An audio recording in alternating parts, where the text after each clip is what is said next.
Okay, what's up? What's up?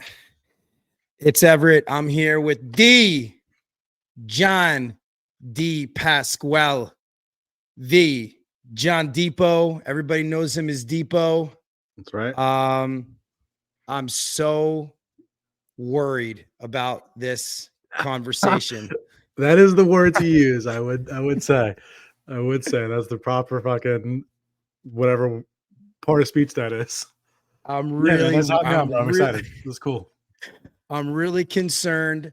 Before we start, okay, something that you should know. So John and I wore this out on purpose. John and I are, and listen, we might turn off half the people listening to this podcast, but it is what it is. Okay. We are lifelong Yankee fans. And so I got a buddy who collected cards for like a long time since he was a kid. He's a little older than us. And he had a whole collection of cards. And he had a Mickey Mantle, like a 1955 Mickey Mantle. Yeah, like all sorts of stuff, right? So he's going through all of his stuff. He's getting rid of all of his old stuff. And he's selling his stuff. And dude, so I landed this 1954 Yogi Berra that he. What? Yeah, I mean it's super cool. What that's worth, bro. It's believe it or not, it's not in amazing condition. It's not like rated. It's not like one of those PSA 10s or whatever. So it's not as much as you'd think. You know, like in the hundreds of dollars, right? Like not You're not going on vacation with it. Yeah, which is pretty nutty. The other thing was, and it's not here and I have this whole music room that I have here, and I have this. I have this. So I have these minor league Yankee cards that were given out to a player while he was on the Tampa Yankees, and this guy that I know was his college roommate. He was a kicker for Oklahoma State. But his roommate played baseball with Derek Jeter and Mariano Rivera. And I have their minor league mint condition Tampa Rays rookie cards or whatever, like sitting back here, like it's on the, hung up on the wall. It's pretty wild. Now those are worth actually quite a bit more, but all right. John Depot, listen, man, I'm sure everybody knows the rules. Okay. The rules are really simple. Okay. Rule number one, it's all in good fun. That's pretty straightforward, right? Rule number two is, if you're offended, it's your fault. All right, we're making fun of everybody. We're making fun of ourselves. It's America. We're First Amendment here. Rule number three, don't be a douche. No, no hate speech, all that stuff. I don't have to worry about that with you. Oh my God. And I don't even know what hate speech. I was going to text you and I was like, Everett, hate speech has a different definition for everybody. Please tell me where your line is. Yeah. Oh my gosh. I don't know if I have a line. You're probably, whatever it is, you're probably going to cross it. So that's fine. Exactly. Strap it. Rule number four is, your stories must be true. So obviously everybody knows the premise here. Listen, you've spent, give us some intro on yourself, man. Tell us who you are. Tell everybody who's listening who you are. So I got into in-home sales with the company that I met you at. Actually, it's 9.5 years ago. I got pulled off of sales. I was selling cars, and Gio, probably a mutual friend of ours, came in to buy a car and ended up liking me and telling, are we allowed to use people's names that don't work with the company anymore? Dude. So Mr. Gray, we'll call him Mr. Gray. He was the manager at the time, and Gio told him about me, and they ended up getting on the phone with me. This was like a Tuesday. I think on Wednesday, Bill Gray called me, talked to him for a few minutes on the phone. He told me to come in for an interview on Friday. Went in for an interview on Friday, and his closing statement was, any questions for me? And I say this to everybody who I know that's going for an interview. If they say have any questions for you, what I did is I said, when do I start? He laughed, stuck out his hand. He says, you know what? You start Monday, just for saying that question. And 9.5 years later, I'm still with the same company. It certainly got its ups and downs. But for the most part, it's made my life what it is today. And, it's fun, man. And you come away with some crazy stories doing in-home sales. I tell people all the time when I'm in their house, when I see something cool, like one of my favorite parts about this job is the fact that I'm in your house and I come across all kinds of weird things. You just do. You you come across crazy people, you come across crazy animals in people's houses, and just, we were talking about the hoarder before, like, it's not like going to an office and seeing the same four walls every day. It's the very opposite of that. Right. You're working in other people's houses. Yeah. And most of the time they don't know that you're coming there that day. Like, at least for our part of the work, they may know a technician's coming out there, a couple of days from now, they might straighten up a little bit, but they don't necessarily know when they get on the phone with us that we're going to be out there in an hour, because that's what our whole thing is. So no one's going and cleaning up their house going crazy. So, I mean, like we said, we don't know, I've seen like sex toys in people's houses and all kinds of crazy things because people just forget, like, they're just living. So I know you said, so you had a list. You had a list of stuff. Yeah. And it was an interesting list. So without, so let me ask you this. You brought up sex toys already. What? Two good stories there. All right. So, all right, we might just go into it. What happened? All right. So I was in this house. It was a mobile home, and I got you, bro. I'm in the game a little bit now. It was a mobile home, and it was a mother and daughter. Mother must have been probably, I would say, late 60s, early 70s, around then, maybe a little bit older. Daughter was probably late 40s, early 50s. Heavy smokers, so they looked maybe 5 to 10 years older than they actually are. And, part of our job is measuring the home to figure out what size system they need, this and that. And as I go towards the bedrooms, I go into the mom's room, measure. I go to the daughter's room, who's, again, 50. She's a mom or maybe a grandmother herself. And those like old school, like Hitachi vibrators, those big wand things that have you plug it to the wall, the industrial strength. I don't. And maybe I don't know who's in the room with you right now, but I think you do know what I'm talking about. Anyways, this thing is just sitting there on the top of the dresser, and she's like, oh. So I'm like, oh, all right, 9 by 9, one window. Okay, close the door. See you later. But it was fucking hysterical. There's like blood ran from her face and realized that I knew what I was looking at. She knew that I knew what I was looking at. It was pretty fucking hysterical. That was the one time I saw a sex toy in a woman's house. There was also the time last week I could tell you about if you want to get into that. I don't know if you have any questions about the first story. You're looking at somebody. I don't know who it is, but I feel bad about telling the story. Right? No. Well, first of all, just so we're aware, this is like in my ears here. So no one can hear. Yeah, no one can hear what's going on here. All right. Thank goodness. Until they listen to this, which is going to be fantastic. Oh, you might not want me to tell you the next story then. No. See, this is the whole point. Like, this is supposed to be real stories. This is why we're doing this, to tell the real life of what we see every day. So I'm on my way to this house last week, 2 weeks ago, and I talked to the technician about what's going on in this house. And he tells me about the story, and he before he hangs up, he's like, oh, wait, John. He's like, don't get distracted by the sex swing. And then hung up the phone. That was it. Just don't get distracted by the sex swing. And I was like, all right, what the fuck am I walking into right now? I get to the house, and this guy opens the door. Gentleman, nice guy. You could tell he might bat for both teams, we'll say. And as we're going through the house doing the measurements, I see there's another guy about his age, both probably in their like late 40s, 50, like that. And then a young man, maybe in his late 20s, like that, which could have been one of their sons. I don't know. And I came to learn that he was married and is now divorced. Didn't mention anything about his sexuality, obviously, but there was clues, including a sex dungeon in the basement where the furnace was. Yeah. Oh, yeah. So you walk down the stairs, and then there's just like colorful lighting, right? Fully wall to wall, fully fucking decorated with all kinds of crazy things, including a full-on bed with bedding, with some fucking maybe chains or whatever the hell's going on the side. And then right next to the bed, there's this like, they have like an electric fireplace that like simulates like a fireplace, like one of those like long, thin ones. And hanging from the ceiling, like a heavy bag at a gym, is a full-on active sex swing. Right next to the bed, right in the middle of the basement, just full-on sex swing. I don't know if it was with him and his wife who was using it, him and this new dude. I don't know what the story was. Hang on. So did he go downstairs with you? Oh, yes. Okay. And so we went downstairs for 15, 20 minutes just talking about HVAC related things.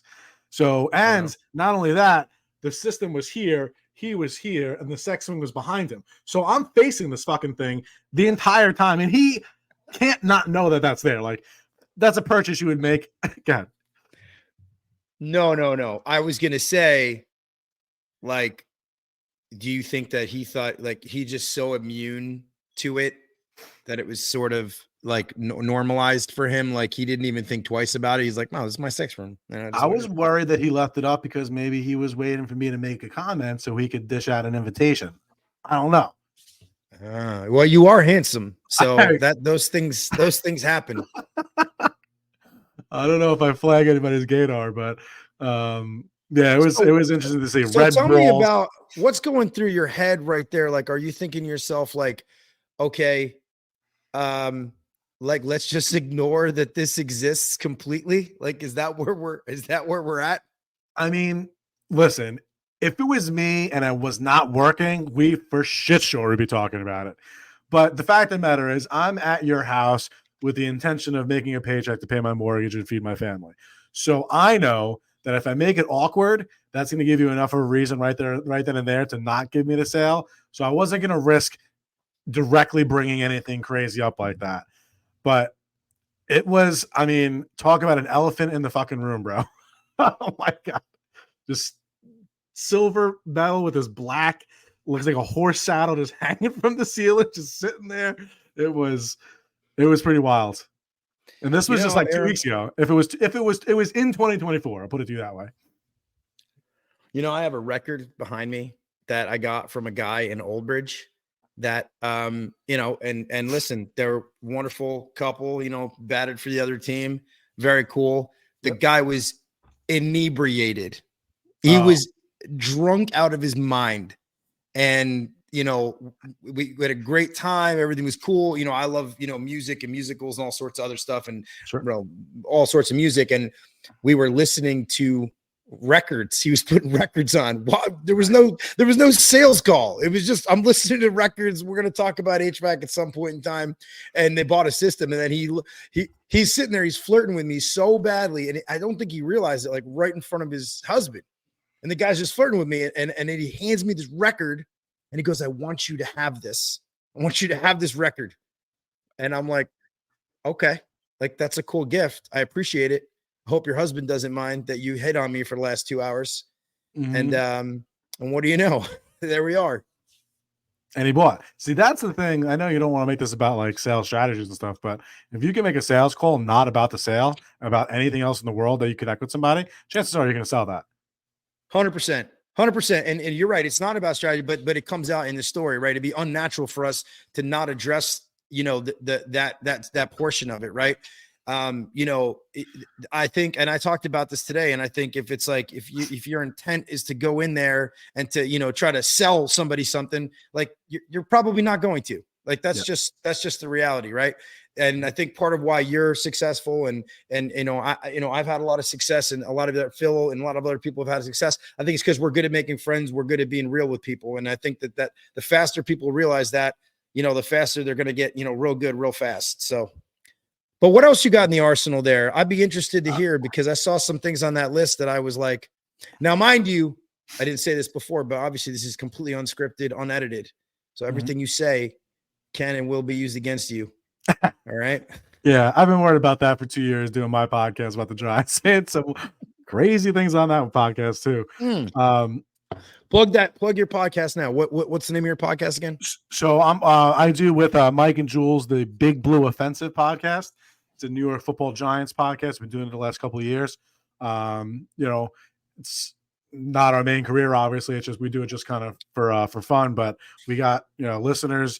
Every couple of months, I'll ask Mike to rattle off, you know, the new countries that we have that have listened to us. And there's got to be probably 25, 30 different countries we've come up on our list that people have the listened in. India, Italy, and, you know, name a country. Wow. And there's a chance that we were streaming there. It's pretty wild because you just like me and you, we're sitting in our homes right now just bullshitting, and all of a sudden somebody in fucking Cameroon is listening to us because they're in sales and they want to hear some crazy stories.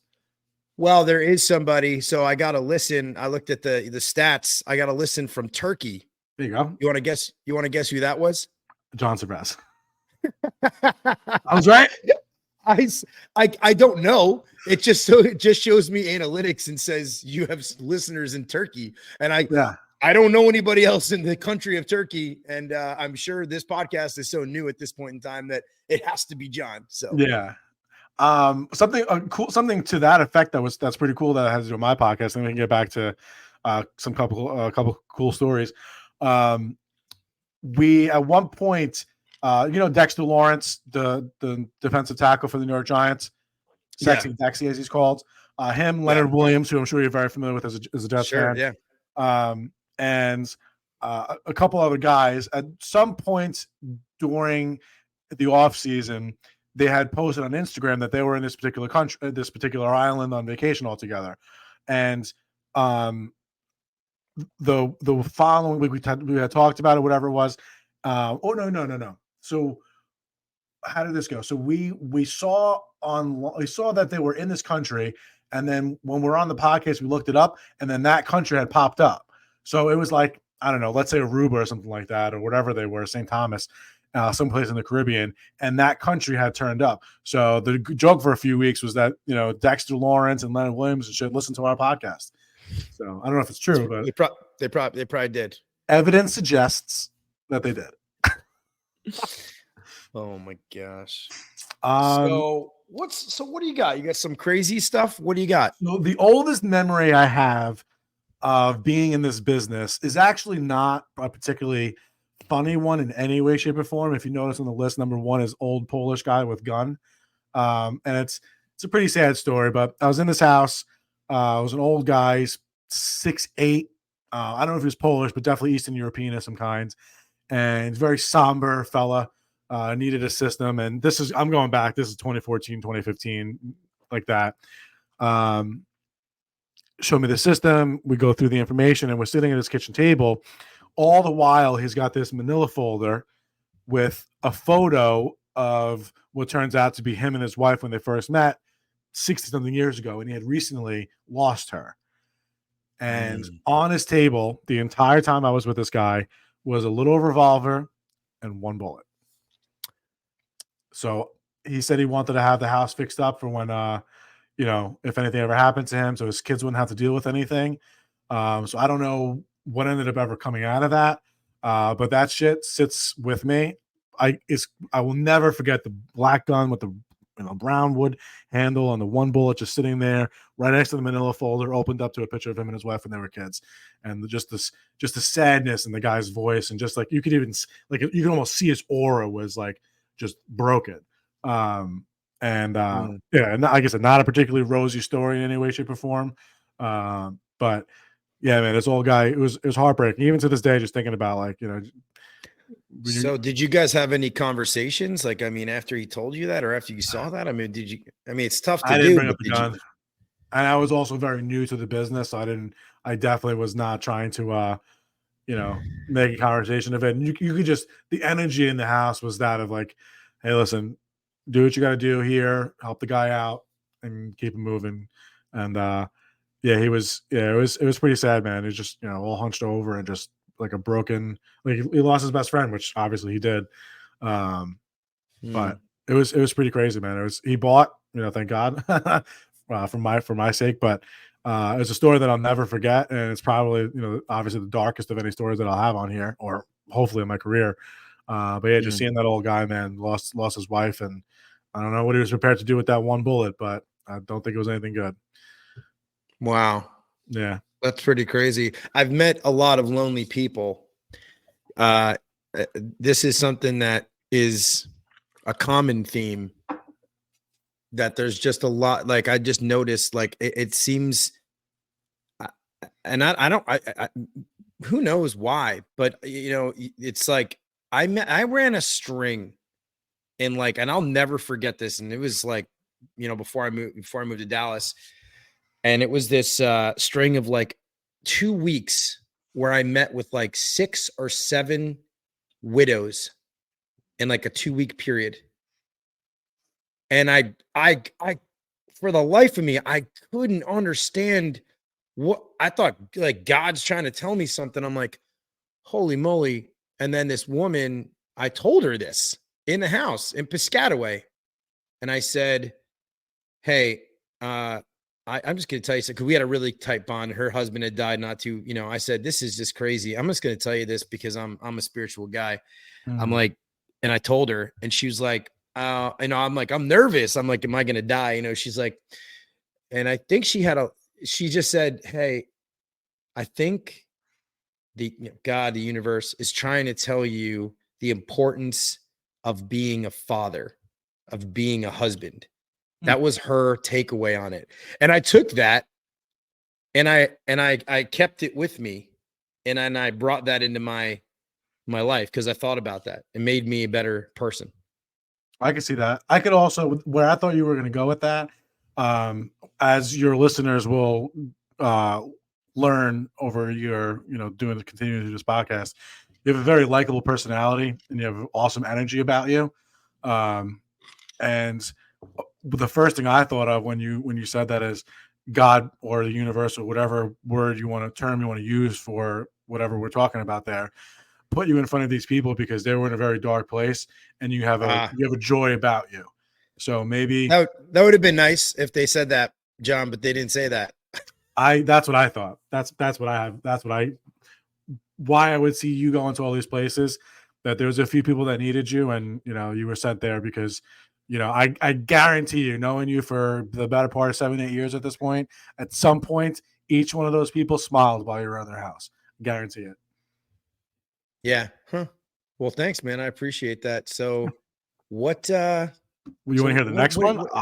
Yeah. You know what, dude? Like, yeah, let's just make it natural, whatever it is, I mean, so we just had a dark story. So let's lighten it up with the second story on this. For sure. Says Lady in Robe. So, I like the name of this story already. Oh yes, you're gonna like the story. So I get a call and I get to so I'm in this house in Colts Neck or Middletown, someplace in Central Jersey with a very large house. Lady opens up the door. Turns out she's the housekeeper. She's just some little South American lady who's cleaning. And it's one of these houses where you walk into like this grand foyer, and it's got the 2 staircases that go up with the balcony that connects the master suite, the master wing upstairs to where all the children's bedrooms would be. And this lady comes down in a silk robe, poking through, short, maybe like a third the thigh down, just loose, silky robe, pointing both nipples, just beep, right in your face. So this woman for an hour, I'm not kidding, I was in the house for an hour and a half. The first hour just stayed in this fucking robe, walked me up and down. Hey, follow me upstairs. The system's in the attic. And listen, I forgot to say, this lady was probably like early 40s, right? So she's not going to be the equivalent of some 22-year-old Maxim model. But what I'll tell you is this: 20 years prior, she could have been. She was gorgeous. Bro, you just early 2000s yourself. How? Well, you said she's not some Maxim model, and I haven't even heard a reference to that magazine. I haven't even heard a reference to that magazine in like literally 15 years. Yeah, so, well, congratulations. What's that? You can see the grays in the beard. I'm not hiding. 36 and change, 37 next month. All right, so she's there. Her nips are out. She's talking to you now. Okay, tell me about what's the internal dialogue here? It's just thank you, really. I mean, she was. Oh my god. she wasn't like coming on. So I'm not trying to pretend like, it was anything like that. But was she intoxicated? No, this was midday. This was just, she must have appreciated being looked at as a desirable person, when maybe her husband wasn't looking at her the same way than when they were younger. I don't know. But she definitely was enjoying being in that fucking robe. There's no question about it. Towards the end of the sit, she did go and change and put something more modest on. She was going out. She left in her Ferrari, just to paint the full picture. Yeah, exactly. Her husband had bought her a Ferrari a few years back for whatever reason. Who knows? But there's a possibility that all those different data points are all tied together, and the reason why she was looking to have someone else enjoy her beauty from a distance. Survey says. Yeah. If you connect the dots there, she was having fun. But yeah, this like just dark silk, like I said, this wasn't like your grandmother's robe. This was like a robe that they used to cover up porn actresses in between scenes. And she was enjoying it. That's all. That's it. Interesting. Yeah. Wow.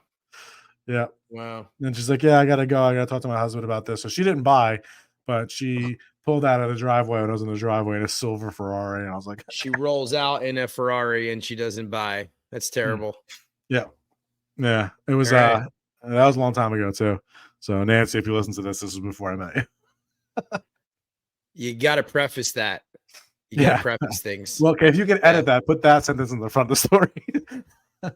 Yeah. So like, I don't know if I told you this, John, but this is unedited and unabridged, and it's what you say is what you say. So it is what it is. Otherwise, it would take away the whole authenticity of this. I hear you. We don't edit our podcast either, so I understand completely. Well, just make sure it doesn't get forwarded to her, I guess, is the best I could say, right? I mean, I'm just kidding. Yeah. I'm gonna send her a copy myself, actually. Hey, Nance, here's a copy. Here Lady, it is. Oh, you change the name to Lady and Robe. Yeah, I did. I'm gonna. Yeah. You're gonna so tell me something. Tell me something. What's like the most surprising, like the random surprising, like what the heck is going on kind of story? What do you got in the arsenal there? So one thing that was truly disgusting and revolting, and I apologize to anybody eating while listening to this, but I pull up to this house and I can't say, so I was in this house because I never actually got into the house. As I'm walking up the driveway, this house is a nice house for Central Jersey, right? Center Hall Colonial, nothing too dramatic, but not a small house either. Not disastrous, but not well kept either. As I'm walking up the driveway, the garage is closed, but I can smell something from it. And the lady runs out the front door, right? Meets me in the driveway. Says, hey, I'll meet you down there. I'll meet you at the base of the driveway. And there's just this smell coming from the house. I was like, what the fuck? Right? So I'm talking to her down at the street, which is probably like a 50, 60-foot driveway. So not short. And we're talking. She's like, listen, my house is a mess, this and that. I got to get a company to come in here and take care of it. She was a hoarder, it turned out. And she's like, I just want a price on to replace the system. And I was like, I understand that you don't want me to go in the house, but I don't know what to replace your system with without actually going there. And this is probably like 7 or 8 years ago, before the technicians were uploading pictures and stuff like that. So I had no idea what was in there. Because they're not exactly the best at divulging all the information for some reason. But anyways, I was like, listen, I just got to get into the basement just to see the system, and then we'll be out. I don't have to go through the whole thing if you don't want me to, this and that. So she's like, okay. She's like, I can take you into the basement directly from the garage, and it'll take you right into the basement. But please understand, like, it's a mess. So start walking up the driveway, and again, as I get close to the house, I start to smell this just pungent, rancid, I don't know. Lady opens the garage up, and I get billowed like Backdraft the movie with the fire and the elevator, whatever it was, but of cat piss. This lady, ever when you go into a house that has cats and they don't take care of them, it's not like dogs, it's not like a hoarder. It is a unique tinge to the air, like almost so you could see it in the air, and you know exactly the smell I'm talking about. This It lady is must have had horrific. horrific, bro. I didn't get halfway into the garage, but I had maybe taken 3 breaths since I stepped into the garage, and I literally told the lady to listen. I'm really sorry. I can't continue. I have to turn around and get back in. I can't breathe in here. So she went downstairs, took a picture of the system. I met her in the garage. I met her outside at the end of the driveway. Never actually went into the house, but boxes, garbage, just think of the TLC show Hoarders, and then just drip a pool full of cat piss on top of it. And this is what this lady existed like. I literally, at the time, we had a different manager than we do now. I asked the manager, I was like, listen, I was only in the house for a minute. I can't get the smell in my nose. I was like, let me go home and take a quick shower, change my clothes, because I don't want to go into somebody else's house smelling like this if they can smell me, because no one's going to buy shit from me if I smell like I was just fucking, I'm a litter box. It was the most revolting smell I've ever smelled in my entire life. It's mental illness too. Well, yeah. And like I told you, I have this woman coming on who does like cleans out hoarders houses, and she has shown pictures like I can't even, and she's doing TikToks now where she does like a before and after.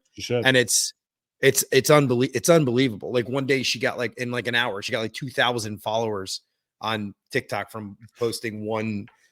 I mean, the video is disgusting. You know, it's interesting. I actually remember doing a job. This is like 5 years ago or so, where like, it didn't smell so good. I was in the basement, and then the guys, the guys actually got there, and they brought like, gas masks or whatever they brought, and they were like, we can't work. They actually said, we can't do this job. We can't work here. They said, you're gonna have to keep all the windows and all the doors open for the whole night, and we'll come back tomorrow because we can't breathe down here. Yeah. And so they did it. And there was another woman up in like Hackensack area. And I'm not even kidding when I say this. This is crazy. Now, her house didn't smell, but you know how they say there's like cat people? This woman, okay, lonely woman. I mean, I was out in the backyard and I'm looking around. I see all these cats everywhere. Turns out she was like feeding all the strays and stuff like that. And they were like coming in and out of the house. She had 18 cats. She had 18 cats. Like, she's the actual cat lady. Yeah. Like she's the cat lady. Yeah. She's the poster child for the word. 18 cats. I always joke with Nancy because she loves cats. We had when we went to Jamaica, if you remember, for my wedding a couple months back, we had just gotten 2 kittens a couple months prior.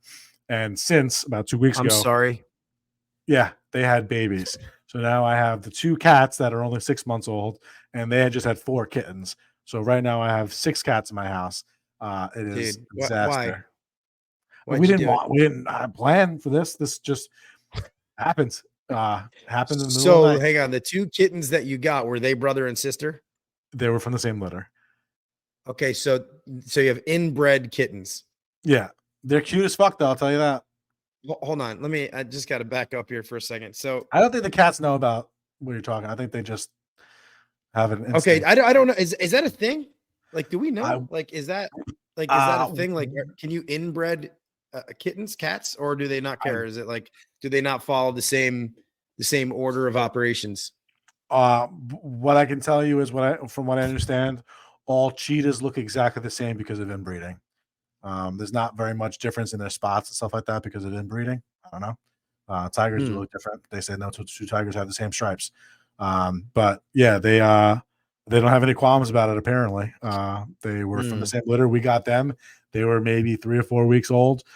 Someone had fucking thrown their litter, which was 6 cats, into a dumpster. Like, had a sack of kittens and threw them in the dumpster. Can I talk about that for a second? Sure. Why is it okay? So I have 3 cats. Okay. I have 1 cat that was found in a gutter, like born in a gutter, an actual gutter, and they pulled the cat out of the gutter. Like, I can kind of understand that. Like, okay, like whatever. A stray cat having a baby. All right. The other cat is a dumpster cat. So I have a gutter cat and I have a dumpster cat. But so hold on. So then the dumpster cat, I don't understand. Why is every cat thrown away in the dumpster. I don't buy it. I don't buy it. This is ready. I don't buy it. I don't buy it. I think that these places that find them, the rescues, they say, and people are going to hate me for saying this. I know they will, but I think they just tell people, and it's okay. I think it's fine, right, dude? Hey, listen, I was adopted, okay, and when I was a kid, a baby or whatever, I was actually, believe it or not, I was actually a foster kid, and then but I was a really young baby. And then they like totally lied to my mom and said, yeah, he's with foster family. It's really, whatever story. And so that she would adopt me. And there I am. I got adopted. And it was good. It worked out. It worked out. I got to live in the burbs. Yeah. I mean, it works, but I will say this was just a lady. This was just like someone posted on Facebook, and her friend, someone had given her a bag of cats, a sack of cats. Oh wow. And that's normal. Someone found the sack of kittens in the dumpster. They heard a meowing. They went in the dumpster, took the cats out. Oh, that's crazy.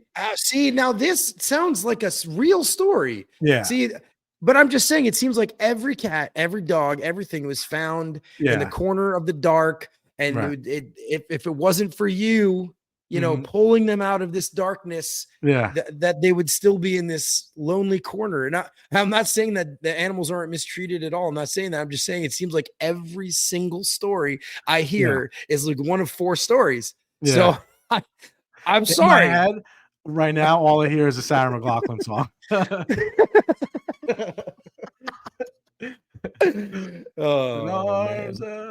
You could sing. I can't. I probably offended so many animal lovers saying that. It's probably so bad. I mean, but you're not wrong though. Did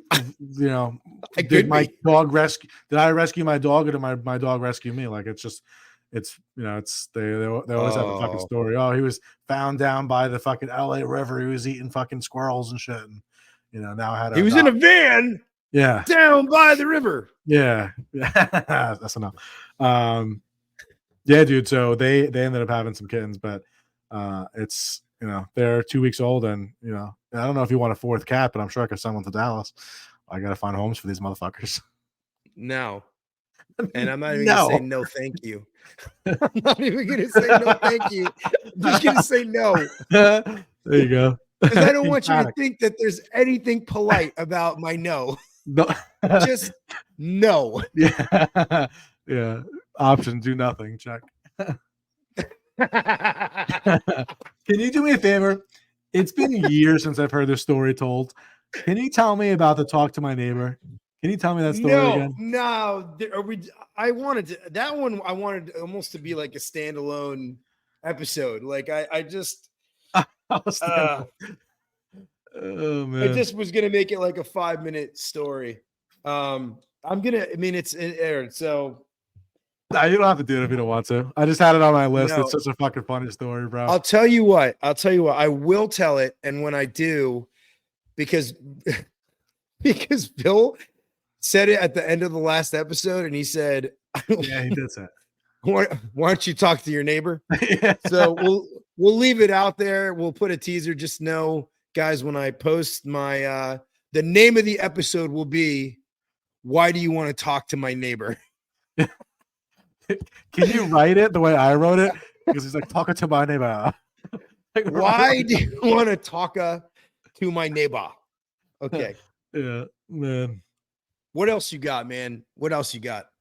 Cat ladies. You got cat ladies. You got a very sad suicidal kind of story. You got naked women. What else you got? Well, just as a reminder, when Russ comes on, I don't know when you're going to have him on. Or are you going to have Russ on at some point? Oh, yeah. I can't wait. Tell him Tiger Dog. That'll be the name of your episode. Tiger Dog. All right. Tiger Dog. Tiger Dog. He'll tell you. It's whatchamacallit.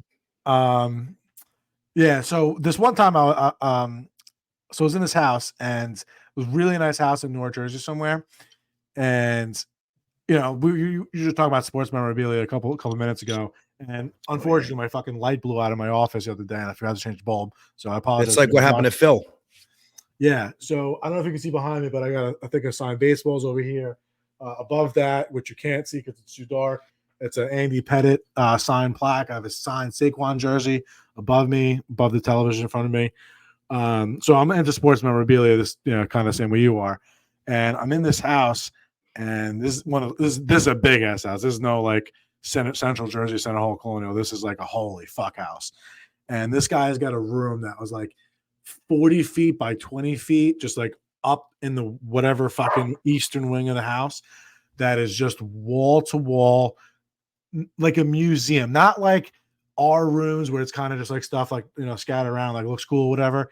This was like, you walk through like a gallery and there's one painting with a light above it, plaque underneath it, and tells you what it is.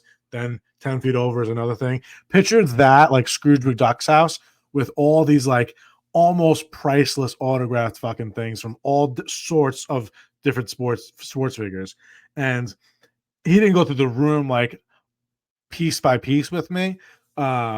But we had walked through it, and he had mentioned, he's like, that thing's worth like $16,000. This thing's worth like $8,000. And just like looking around, I was like, there's probably $100,000 or more in fucking sports memorabilia in this one room alone in this guy's house. Just all kinds of cool autograph things, like you said, like a Mickey Mantle fucking autograph card, like crazy fucking things that this guy had in his house. And that just kind of goes back to what we were talking about before, about like one of the coolest parts about the job is seeing crazy things. I was in this house one time. So this house, and it's got a 2-floor aquarium in his house. Like Deuce Bigelow, Male Gigolo had just wrapped his walls with all different, fish tanks. And on 2 different floors, his basement was basically a fish market of all different kinds of tropical fish and stuff like that, and all these different aquariums. And his first floor, half of his first floor was all fucking aquariums, all different kinds of fish. This is salt water. You ask a guy what that kind of thing costs? I didn't specifically ask him, but there was no doubt it was life savings was in these fish, because it was 60 different tanks of different kinds of things, and like all taken care of. Nothing was like, I mean, bro, people got their fucking passion. So think about that for a second, right? This dude has $100,000, $200,000 worth of fish tanks and tropical, rare fish. Yep. Okay. Think about the amount of obsession, infatuation you have to have in order to spend that kind of money.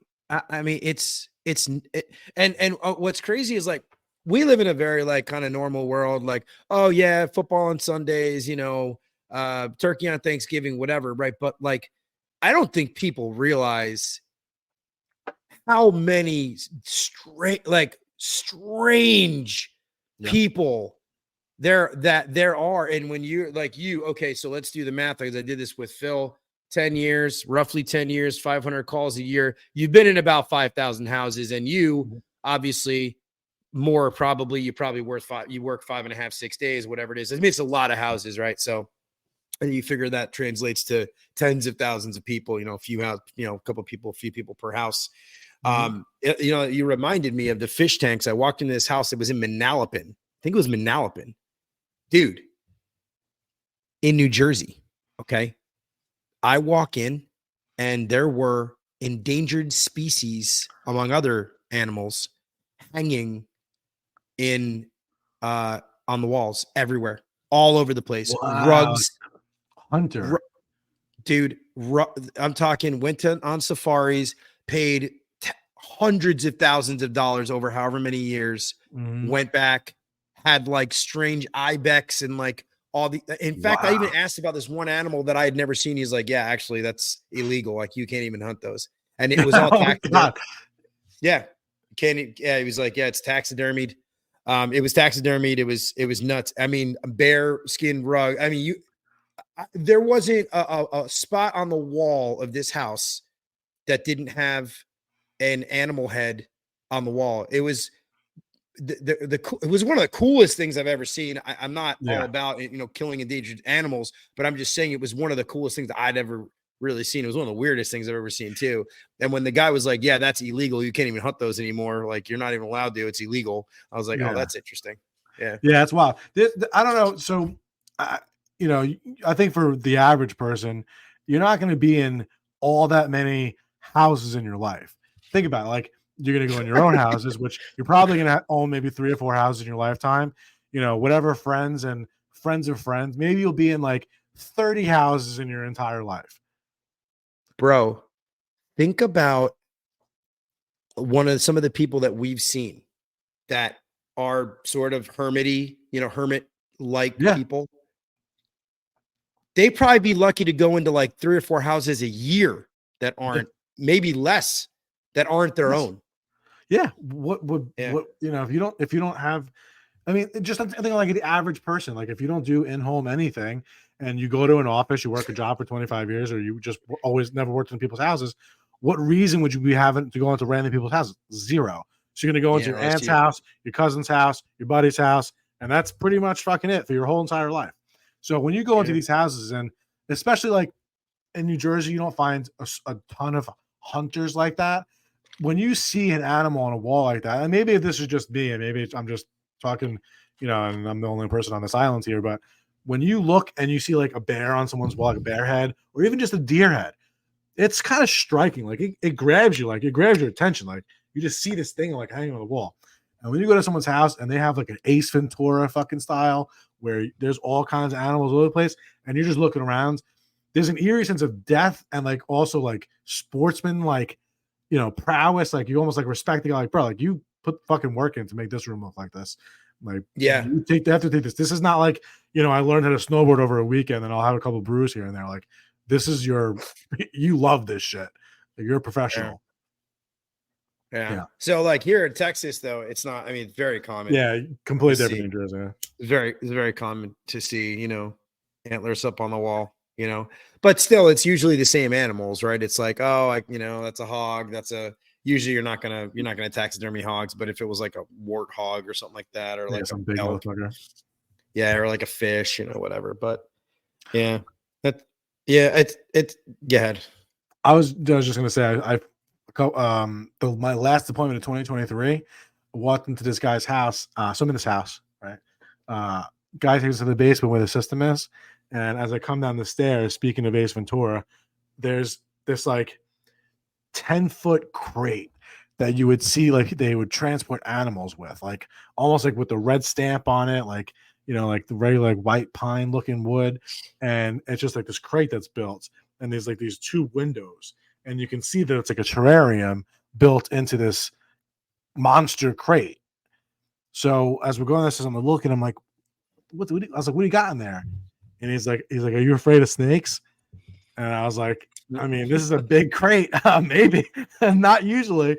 Bro, this guy had, I wrote 14-foot python. This thing was no less than 11, 12 feet and girth.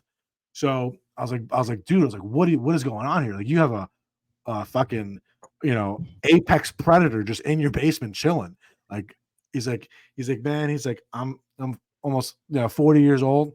He's like, I've had this thing since I was a teenager. He's like almost 30 years old. This snake he got the snake like 30 years ago or 20 something years or whatever it was, had it his whole entire life, only takes it out when he's home alone, right? Locks the basement door, goes downstairs and let it have run of the basement. Doesn't ever try to hurt him. Like, that's his best friend. And like bro, it was, the head was like this. Like, I know you can't tell because of the camera, but the head was like it was like this. Yeah, like, isn't that such a strange existence? A snake, or just like, having snakes? Yeah, like owning a domesticated snake in some kind of cage, terrarium, whatever it is, and that's its life. And then you feed it, and it's down there in the basement. Lights come on. I mean, it's just weird. It's just a strange existence. It's weird and it's kind of cruel. I guess it's one thing a dog, right? Like, oh, you take out the dog, you play with the dog goes in and out of the house and everything else, and it's like kind of like doing its thing. You take it to the dog park.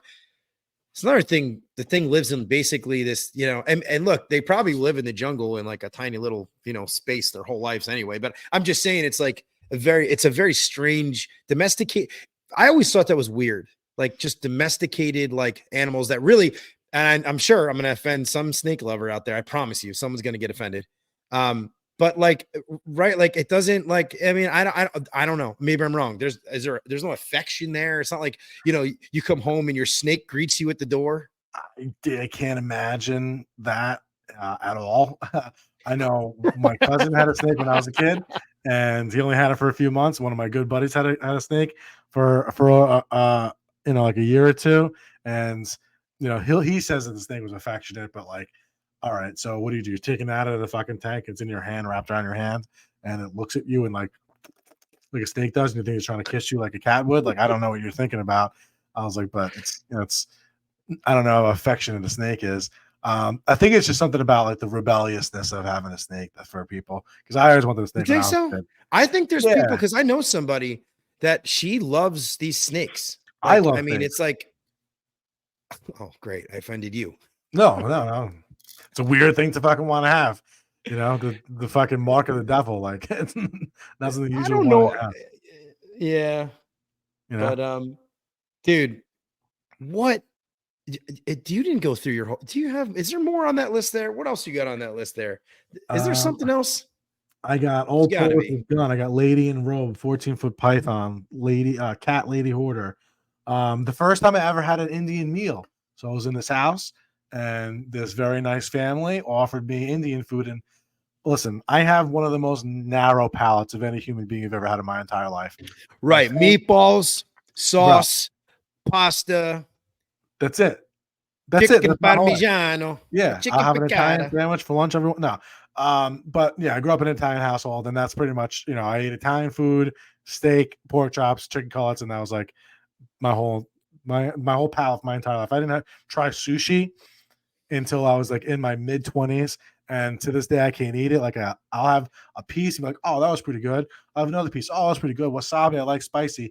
But by the third piece, I'm literally, I mean like little piece. I don't mean like roll. I mean third piece.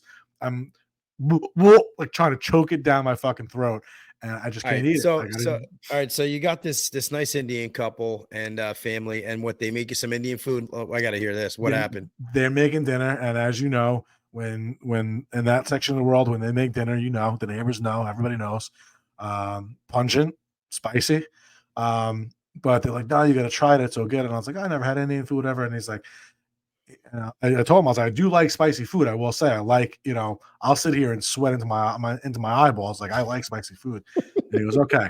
So whatever dish his wife was making, they gave me, was just a chicken dish with rice. And I had it, and I was like, you know what? This is fucking pretty good. And not that I've had Indian food a whole bunch of times since then, but it did change my perspective and broaden my palate a little bit. That's this one Indian family. So thank you to whatever Patel's that was. So this is a very interesting choice of story, because if you think about it, right, it's not strange. It's not out of the world. There's nothing weird about it. It's nothing crazy about it. You just tried new food. And I think that is something that we can all learn from, right? It's like, you have learned to open up your mind, open up your keep the pathways open. Listen, there's a lot. I was handcuffed by my training. I got to say that. So in my training for HVAC sales, I was told, if someone offers you something, unless it's alcohol or drugs, never say no. Take whatever they say yes. You have to say yes. Glass of water, dinner, whatever the case is, don't ever say no. You don't ever want to say someone no, because you don't want someone to say no to you. Whatever. So I was like, fuck, I gotta sell them something, even though they're probably not going to buy it because they're Indians. But or they're going to cancel, whatever. And I was kind of forced, like, you know what? Let me fucking try it. And I will say it was fucking good. Whatever she made, it was authentic. They were from India. It was spicy as fuck. But what's better than chicken and rice and spicy? Yeah, a bowl of pasta, a slice of pizza. There's a bunch of things that are better than that, but still, you know what I mean? So you look back at 10 years of doing this, and if you could tell yourself something 10 years, like go back in the past and talk to 10 years ago, John, what would you say? Trust your instincts. Yeah. Trust your instincts. I felt it when, Gio told me to talk to Bill and give it a shot. You're doing, you're good at sales. And at the time I was only like, I was 26, 27 years old at the time. So wasn't like a seasoned salesperson from the standpoint of like, I was in the car business for 10 years, like a lot of you guys were and stuff like that, like Ross and Phil and all them. I did sales, but I worked for Verizon and worked for supplement companies. So like big ticket items, it was relatively new to. But yeah, it was like, trust yourself. Like it was like, make sure you do like the right thing there and like give it your all. And it's where you're supposed to be. And 9.5 years later, like I don't regret for a second choosing to come to this company and never ever once even creating a resume since I've been there to explore other opportunities. For the most part, they've done right by me. I've done right by them, trying to always do my best by people's houses, represent the company as good as I can. And perform well, which I have. So I'm glad I didn't doubt my skill set in the field where I could have made a life for myself. Because at the time I was I was in an apartment, I was not making a ton of money, and it could have went a lot of different ways for me. Um, with different jobs, and maybe I would have gone into construction or took some city exam somewhere and had to move to Staten Island and stuff like that to go be a cop somewhere. Like I have a whole different, wonderful life because I trust my instincts. I didn't get scared of like, okay, you're not going to have anything. You're going to a whole new thing you don't know nothing about. HVAC you have no interest in. You're not mechanically inclined like that. Just trust your instincts and, follow where your heart feels like it's pulling you, and do that with everything in life. So. Why do you think you're sick? Why do you think you're so successful? I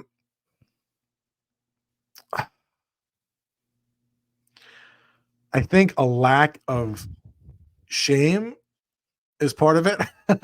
I will definitely force myself to be like I was told in training, leave them bleeding. So specifically with this job, I think I just don't let people say no unless they're really like getting tired of me being there and I can feel like they want to fucking wring my neck. So that's from why I'm successful at this particular company and this particular job. I think is that just not taking no for an answer and making sure that I'm putting my best foot forward and trying to be likable. Why do I think I'm successful as a person in general is because I did focus on creating a skill set that can make money.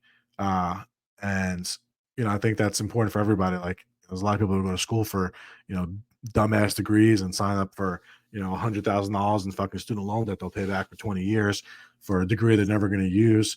Like I have friends that are fucking paying $700 a month right now in student loans and they don't even work in remotely the industry that they got a degree in. So I feel there's a lot of wasted effort out there by people. And I, when I was 19, I got my first sales job. I was good right out of the gate. And I always felt like I could do sales. And I said, what company doesn't need a good salesperson in some way, shape, or form? None. So be good at it and you will find success with things you're doing. And, trying to be, not having a lack of shame and saying stupid things. Like I've said crazy things on this fucking podcast in the last hour we've been talking. That lack of shame will allow you to kind of step outside the comfort zone a little more. Nothing in this world happens unless something is bought or sold. And that's the reality. And I think that people don't unfortunately realize that, sales is not a dirty word. Sales makes the world go round. Just said that shit yesterday. Sales makes the world go round. It is what it is. I mean, the last department to ever go when there's layoffs, sales, right? The safest job in a company, sales, Assuming what's crazy. What's that? Assuming that you're good enough to know what you're doing and be good for the company. Because then you'll be the first people to go. 100%. 100%. Yeah, I didn't mean to throw your train of thought off there, though. My bad. No. And Bro, this has been an amazing conversation. I've had like this, I'm stoked. I'm excited to be doing this and walking down this path. And when you said you'd come on and you were excited about this, I was really happy about it. And I think everybody's been really supportive, and I'm actually surprised at the amount of people that are actually interested in this and interested in both coming on and listening to it. And I can start to see that. I think this is going to be really, really positive. And look, man, I'm going to get, there's a lot happening in the world, right? Like there's so much bullshit happening with social media and politics, and people hate each other, and it's so crazy, bro. Even in our own business, and I know you're not really involved with this, but this really gets under my skin. It's like I watch these people who are out there, peddling whatever kind of home services stuff or whatever it is, and like it's all good. There's great stuff out there. I'm not saying that there isn't, right? There's great resources out there, but there's a lot of shady people out there too. And a lot of these people that are having these conversations with people are coming from a place of shadiness. They're not coming from a place that the intentionality is not to help. The intentionality is that they're trying to, there's something like under the surface. They are trying to sell you something. They're trying to, roll you up, whatever the case may be. Some of it is going to make these people a ton of money, right? But I wanted to have conversations like this because it shows more of like the human side of what we do and the experiences that we go through. And so that's where this is at. So sorry, man, I got on a little rant there. Yeah. But I'm passionate about it. And part of the reason why I started this was exactly for that reason, so that you could, listen in. If you're a service technician, you're, in HVAC sales, in-home sales, whatever you do, clean houses, I don't care. You're working in somebody else's house. And I thought that this was something, obviously it's called Sales Tales, so it's going to lean, heavy towards that. But that's where this comes from, man. And I'm happy to be your friend. I'm really stoked, man. Any last words before any last words before we get out of here? I mean, I think that we covered the stories that I had written down for the most part. But yeah, man, I like the concept of this, man. Like I feel like I said before, we mentioned at the beginning of the podcast, I do a podcast with a couple of my buddies, but I'm stuck in, it's just Giants. Like it's just an 90% Giants, 10% NFL, and then we're kind of trapped with like within the category that we are. So something like this, like you can touch on so many different things. This is the Joe Rogan podcast for people who are in sales or work in somebody else's house. Yeah. And it's cool too, because like we said, you don't, most people, you're not going into so many houses, so you have an opportunity to like kind of like get a view into like really what humanity looks like. If you listen to but when you're 100 episodes in and you got 100 different people on here with 10 stories each person, it's a pretty good sample size of the population, because you're going to think everybody lives like you. They fucking don't. I promise you. There's some fucking weirdos out there. Oh, dude, it's crazy. And actually it will open your eyes to how sheltered we really are as people when you start to see how many types are there. I'll tell you what, this was something that came up today, and I'm going to actually pull it up, and I'm going to end on this story, because I had put a post out there and I had asked some people to tell a story that happened to you. And this guy actually submitted this story to me, and it was absolutely bonkers. Okay. So this guy was working in Florida, and they were doing HVAC in a garage. Okay. Like a 9-car garage, like in Sarasota. Wow. Something crazy. And I want to get the story right. So I'm looking at the notes he's got here. Okay. So he looks across the way and he notices a house that he was in 7 years prior. And he remembered the house because the woman in the house had become spiteful. Robot with nipples out? No, sorry. Yes. The woman in the house. I'm sorry. No, the woman in the house had become spiteful with her husband at the time, her ex-husband. This is juicy. And she took, she had taken, he had a 1965 Corvette, and she chopped it up into pieces, took it apart, and she put a large portion of it in the attic. He went up to look at the air handler, and he noticed that they had put a part of a Corvette in there, and she had other pieces like lying around, right? So I think they were they were disassembled and they were hiding it in the attic.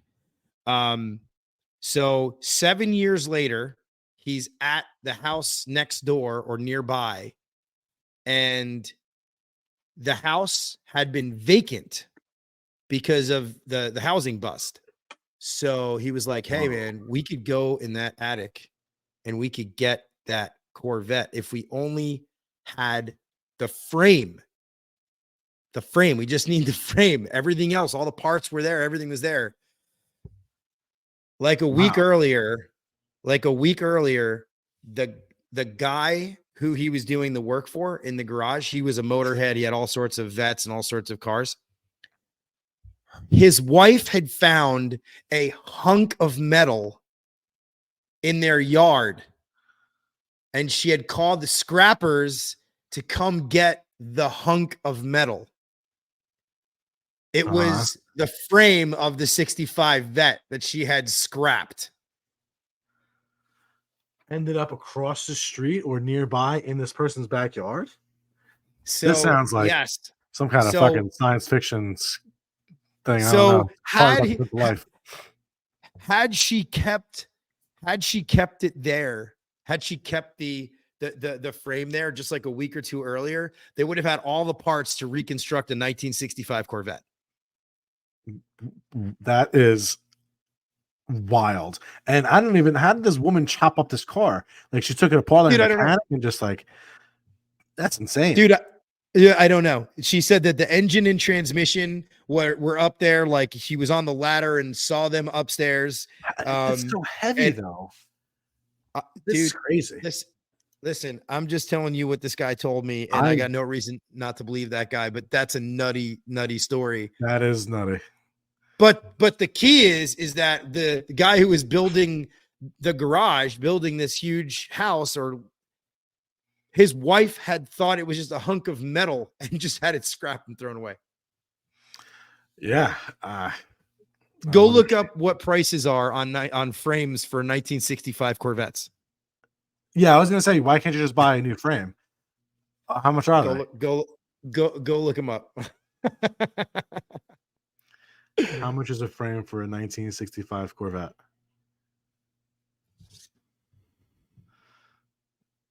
$5,000, $6,500, $20,000. God damn, $7,500. So a lot. It's a lot. But if you, I mean, right, it's worth it if you know how to put it together. Yeah. Yeah, that's a minimal investment. If you could turn fucking 10 grand into 100, then yeah. So Jim Varnold from Sarasota, Florida. That story was thank you for submitting that story. Johnny D, man, I love you, brother. Yeah, I love you too, bro. Thank you for having me on. Thank you again for coming from the wedding.